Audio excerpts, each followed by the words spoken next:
नमस्कार विद्यार्थियों, मैं डॉक्टर चंद्र प्रकाश शर्मा एक बार फिर से आपके सामने हूँ। हमने अब तक हिंदी साहित्य के इतिहास में इतिहास का जो पहला भाग है आदिकाल, उससे संबंधित अध्ययन किया। हिंदी साहित्य का इतिहास दर्शन, इतिहास लेखन की परंपरा हम देख चुके हैं और उसके बाद हमने काल विभाजन देखा।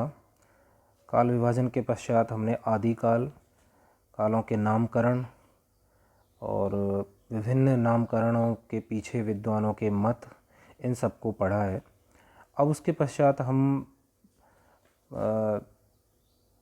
हिंदी साहित्य के इतिहास में जो आदिकाल की परिस्थितियां एवं युग एवं परिवेश है, उससे संबंधित हम अध्ययन कर चुके हैं। आदिकाल में क्या राजनीतिक परिस्थितियां थी, धार्मिक स्थितियां कैसी थी, सामाजिक, साहित्यिक एवं सांस्कृतिक परिस्थितियां किस प्रकार की रहीं। उससे इस अध्ययन को पूरा करने के पश्चात हमने आदिकाल की प्रमुख प्रवृत्तियों को देखा और आदिकालीन रासो साहित्य के बारे में पढ़ा। आदिकाल की किस किस प्रकार का साहित्य हमें आदिकाल में मिलता है, उस साहित्य को भी देखा कि धार्मिक, लौकिक और जो साहित्य हमें आदिकाल में प्राप्त होता है, उसका अध्ययन किया। रासो ग्रंथों की रचना, रासो शब्द की व्युत्पत्ति, हिंदी का प्रथम कवि, हिंदी की प्रथम रचना, अमीर खुसरो की पहेलियाँ, विद्यापति की पदावली के संबंध में अध्ययन किया और आदिकाल में मिलने वाले विभिन्न प्रकार के गद्य साहित्य, चंपू साहित्य के का भी पिछले व्याख्यानों में अध्ययन किया है। इन सबसे संबंधित कौन कौन से प्रश्न महत्वपूर्ण हो सकते हैं, उन महत्वपूर्ण प्रश्नों का आज मैं यहाँ पर आपके सामने विवरण प्रस्तुत कर रहा हूँ। हमें उसी हिसाब से प्रश्नों को भी तैयार करके रखना चाहिए। आप मेरे पिछले जो 5-6 व्याख्यान हैं उनको पढ़ेंगे तो इन प्रश्नों के उत्तर आसानी से दे सकते हैं। एक बार पुनः आप सभी उन व्याख्यानों को देखें और उसके पश्चात इन प्रश्नों के उत्तर हल करने का प्रयास करें। इसी क्रम में मैं कुछ प्रश्न हैं जिनको आपके सामने बता रहा हूँ। पहला प्रश्न है, हिंदी साहित्य के इतिहास लेखन की परंपरा को समझाइए। तो इतिहास लेखन की परंपरा हमें इस प्रकार बतानी है कि हिंदी साहित्य में पहला इतिहास ग्रंथ गारसा द तासी से प्रारंभ होता है। फ्रेंच विद्वान हैं, उन्होंने हिंदी साहित्य का इतिहास लिखा और उसके पश्चात यह मिश्र बंधुओं का, शिव सिंह सेंगर का, जॉर्ज ग्रियर्सन का, रामचंद्र शुक्ल का और राम कुमार वर्मा, आचार्य हजारी प्रसाद द्विवेदी, इस प्रकार यह हिंदी साहित्य के इतिहास लेखन की परंपरा चलती है। इसे हमें समझाना होता है। दूसरा प्रश्न है, साहित्य के इतिहास लेखन की परंपरा को समझाते हुए साहित्य के इतिहास लेखन की विधियों पर प्रकाश डालिए। तो इस प्रश्न में भी वही इतिहास लेखन की परंपरा बतानी है, साथ ही साथ जो 4-5 प्रकार की जो मैंने विधियां बताई थी उनके बारे में वर्णन करना है। तीसरा है, हिंदी साहित्य के इतिहास का काल विभाजन करते हुए कालों के नामकरण पर विचार कीजिए।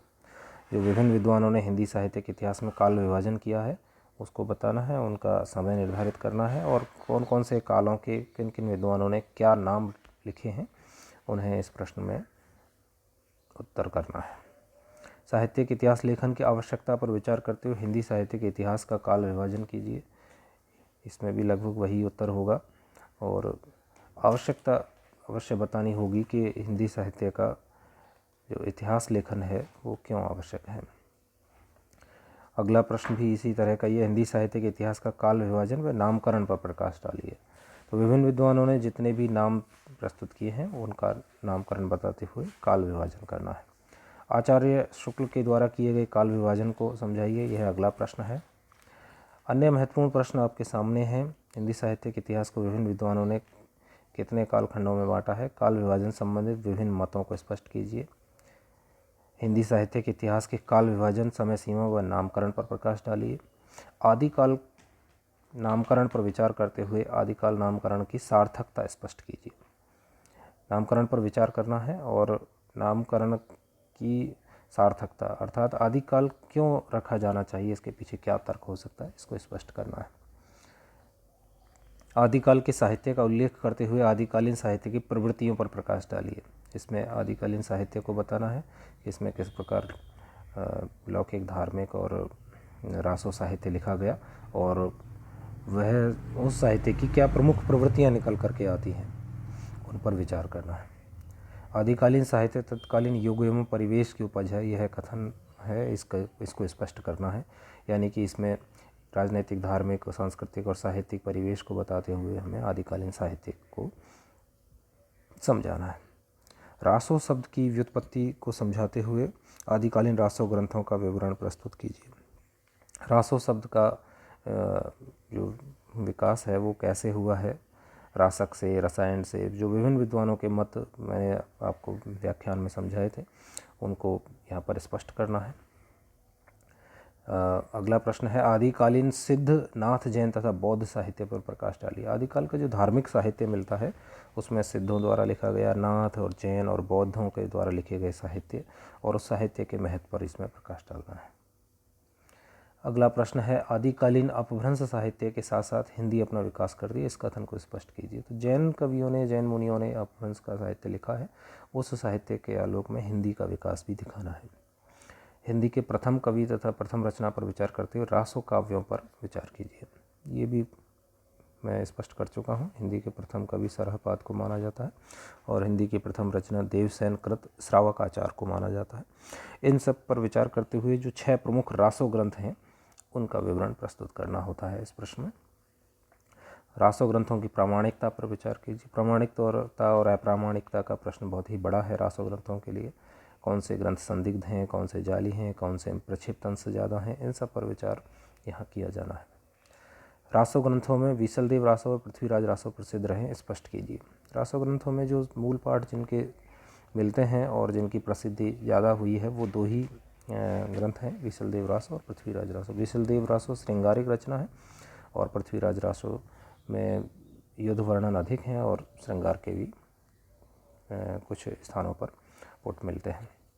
तो इन दोनों ही ग्रंथों की विशेषताएं, परिवेश, चित्रण और शैली, भाषा, अलंकारों का प्रयोग, इनसे संबंधित उत्तर दिया जाना है।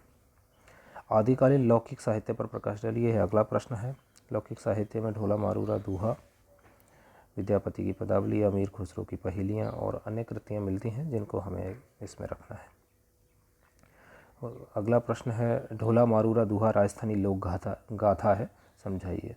BA फर्स्ट ईयर में ढोला, मारूरा, दूहा के दोहे चलते भी हैं और वहाँ इसके और अतिरिक्त प्रश्न भी होंगे, लेकिन यहाँ पर आदिकाल के हिसाब से ढोला, मारूरा, दूहा राजस्थानी लोक गाथा है, इसको समझाना है। यह किस प्रकार पश्चिमी राजस्थान के विभिन्न क्षेत्रों में लोक गायन के रूप में प्रसिद्ध रही और गेय रूप में यह फैलती गई। आज भी इसका गायन का रूप वहाँ मिलता है और इसी के संदर्भ में इस प्रश्न का उत्तर दिया जाना है।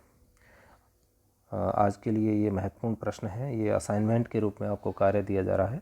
सभी विद्यार्थी इनको अपनी उत्तर पुस्तिका में करने का प्रयास करें। धन्यवाद।